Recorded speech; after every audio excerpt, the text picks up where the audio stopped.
Assalamualaikum warahmatullahi wabarakatuh. Perkenalkan, nama saya Krishna Setia Pradana. Di sini saya akan menjelaskan tentang sistematika penulisan karya tulis ilmiah. Karya tulis ilmiah adalah suatu karya tulis yang dibuat untuk memecahkan suatu permasalahan dengan landasan teori dan metode-metode ilmiah. Karya tulis ilmiah berisikan data, fakta, dan solusi mengenai suatu masalah yang diangkat. Penulisan karya tulis ilmiah ditulis secara runtut dan sistematis. Struktur karya tulis ilmiah biasanya memiliki 3 bagian di dalamnya, yaitu pendahuluan, isi, dan pembahasan serta kesimpulan atau penutup. Adapun sistematika karya tulis ilmiah diantaranya adalah yang pertama yaitu judul. Judul karya tulis ilmiah harus singkat, tepat, tidak multitafsir, dan sesuai dengan masalah yang ditulis. Judul dalam sebuah karya tulis ilmiah sebaiknya tidak lebih dari 12 kata, diketik dengan huruf kapital, dicetak tebal, tidak termasuk kata sambung dan kata depan, yang mengandung beberapa kata kunci untuk memudahkan penelusuran karya tulis tersebut. Nama dan alamat penulis. Nama penulis diketik lengkap di bawah judul beserta nama dan alamat instansi.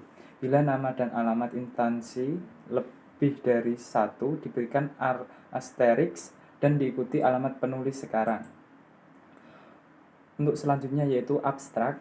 Abstrak merupakan ulasan singkat pernyataan yang telah dilakukan, dihasilkan, dan disimpulkan, yang harus ditulis dalam bahasa Indonesia atau bahasa Inggris. Selain bahasa Indonesia ditulis dengan huruf miring atau ditulis miring. Selanjutnya yaitu pendahuluan. Bagian pendahuluan merupakan penjelasan secara umum, ringkas, dan padat, meliputi latar belakang, tujuan, manfaat, dan hipotesis. Bagian ini mengungkapkan informasi dan deskripsi tentang persalahan penelitian atau kajian yang biasanya terdiri atas latar belakang masalah, rumusan masalah, tujuan penelitian, manfaat penelitian, asumsi, dan hipotesis dan kerangka pikir. Selanjutnya, landasan teori atau tinjauan pustaka. Landasan teori merupakan deskripsi lengkap teori-teori yang digunakan akan dirangkai sebagai argumen keilmuan yang dilandasi dengan serangkaian teori.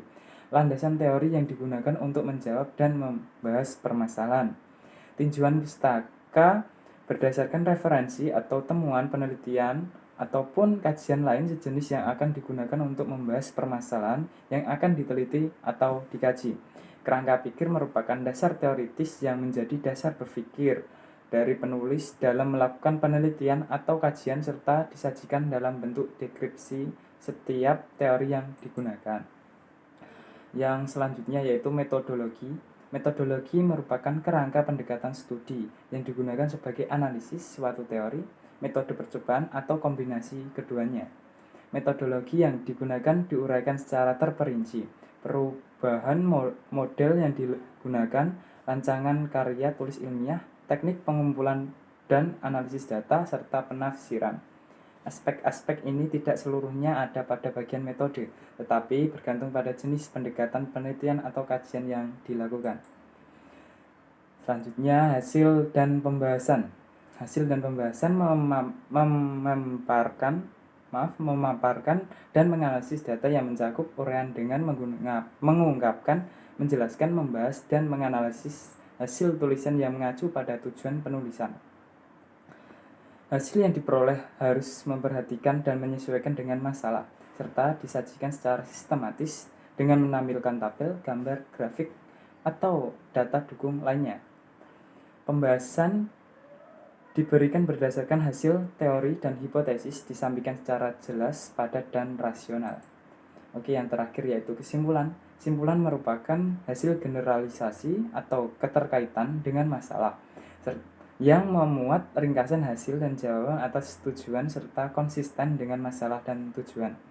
Pada bagian kesimpulan diungkapkan makna yang merupakan deskripsi jawaban dari rumusan masalah.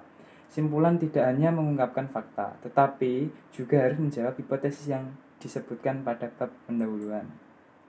Oke, cukup sekian yang pembahasan yang dapat saya sampaikan. Kurang lebihnya mohon maaf. Wassalamualaikum warahmatullahi wabarakatuh.